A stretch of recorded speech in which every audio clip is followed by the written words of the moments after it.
Salut YouTube! Allez, bienvenue pour votre nouveau rendez-vous Gun Loadout. Aujourd'hui, je vais vous montrer mon L85 et l'équipement que j'ai choisi de mettre dessus. Comme toujours, le sommaire pour accéder directement à ce qui vous intéresse. Sinon, cliquez sur le bouton Start. Allez, c'est parti! Comme vous pouvez voir, c'est un Gun Loadout Battlefield Edition. En effet, le L85 est une de mes armes préférées dans le jeu Battlefield. Du coup, j'ai voulu la mettre à l'honneur en réutilisant l'espèce de fond qu'on peut voir dans ce jeu. Aussi, j'espère que ce nouveau fond va vous plaire. Si ce n'est pas le cas, n'hésitez pas à me le dire en commentaire et je l'enlèverai. En attendant, si ça vous plaît, je pense bien le laisser car ça rajoute une petite touche assez sympathique.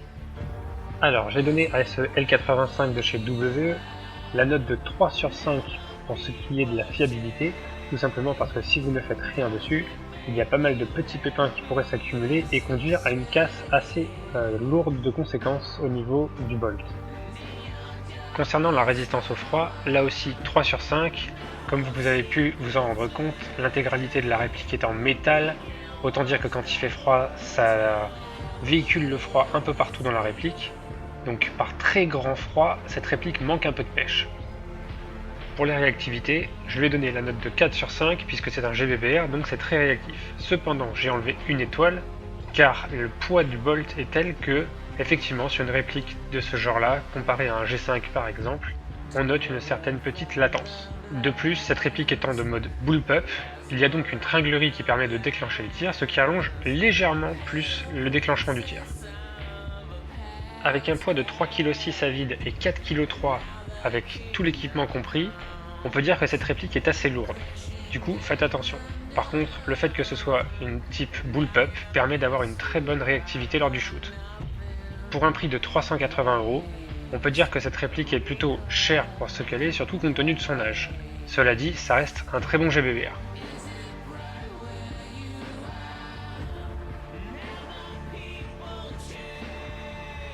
En ce qui concerne les chargeurs, ils peuvent contenir au maximum 30 billes, ce qui est conforme à l'emport réel.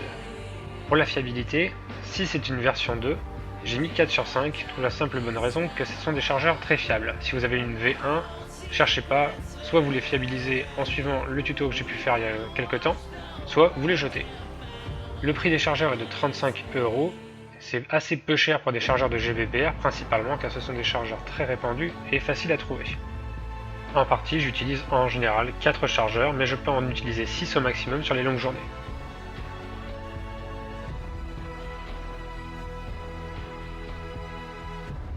Concernant la prise en main de cette réplique, elle est franchement pas terrible. En effet, le rail frontal n'est pas super ergonomique et elle n'est absolument pas ambidex, ce qui demande pas mal de manipulation lorsqu'il s'agit de recharger ou de désengager le bolt. La maniabilité est cependant très bonne puisqu'il s'agit d'un bullpup.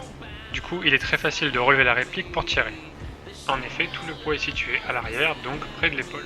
Pour combler ce poids, j'utilise une sangle 3 points on ne peut plus classique, et bien entendu des MagPull pour les chargeurs afin de recharger plus vite. Le tout m'a coûté environ 15 €.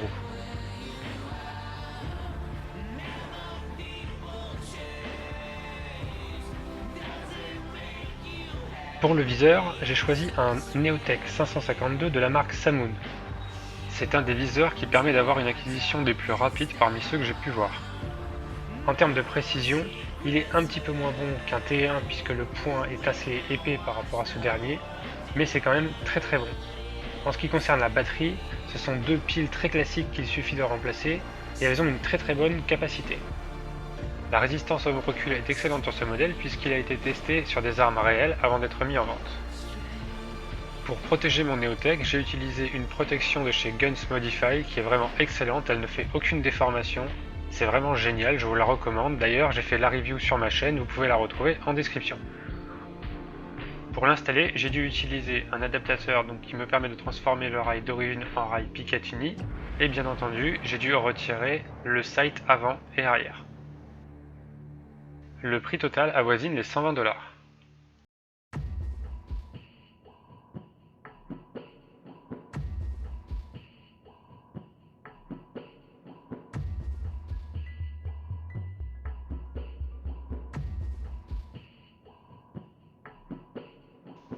En termes de performance sur ce L85, j'ai laissé pour le moment le joint hop-up d'origine WE ainsi que le canon interne d'origine. J'ai cependant rajouté un limitateur de flux de chez FG Airsoft de 20%, ce qui me permet de passer d'environ 410-420 fps à la 0.20 à 330 fps maximum, ce qui est idéal pour ce que je veux faire avec cette réplique. Avec cette configuration, j'ai actuellement environ 50 mètres de portée, et à cette distance, j'ai une précision que j'ai jugée de 4 sur 5 qui me permet de toucher à peu près n'importe qui facilement, mais il ne faut pas vraiment compter plus avec le joint d'origine. Du coup, les perfs sont excellentes pour un prix modique de 6,5 $.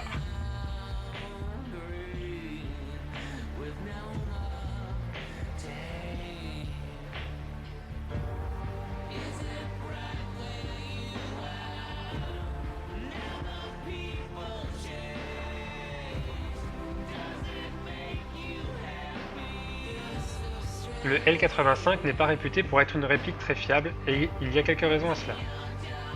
Tout d'abord, j'ai dû placer une rondelle entre les ressorts du bolt et le bolt afin d'éviter que celui-ci ne se fasse littéralement pulvériser par la puissance des ressorts au fur et à mesure.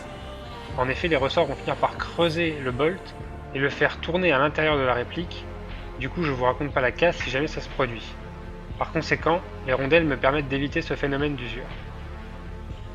Concernant l'appui-joue, j'ai juste eu à mettre un petit peu de double face entre l'appui-joue et le corps de la réplique pour éviter que celui-ci ne sorte et se perde dans le terrain.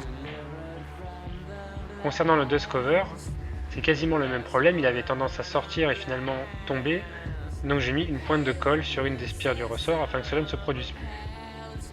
La poignée quant à elle avait un léger jeu, j'ai juste eu à mettre une rondelle entre le corps et la vis pour épaissir un petit peu la surface et ainsi avoir une meilleure adhérence. La complexité de la fiabilisation du L85 est moyenne car il faut malgré tout sortir le Dremel et poncer assez vigoureusement les deux rondelles qui permettent d'éviter au bolt de s'abîmer. Sinon, le prix est assez faible, il suffit d'avoir du double face, de la colle et quelques rondelles et le tour est joué.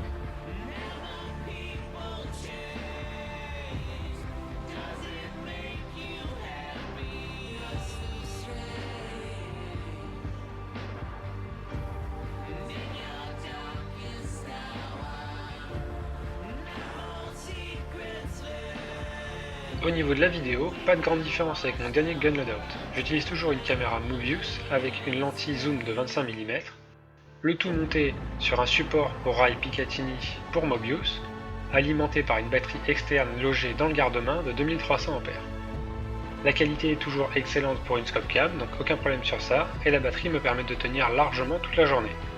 De plus, c'est assez simple à installer puisqu'il n'y a vraiment aucune modification à faire. Le prix de tout ça avoisine les 150 $.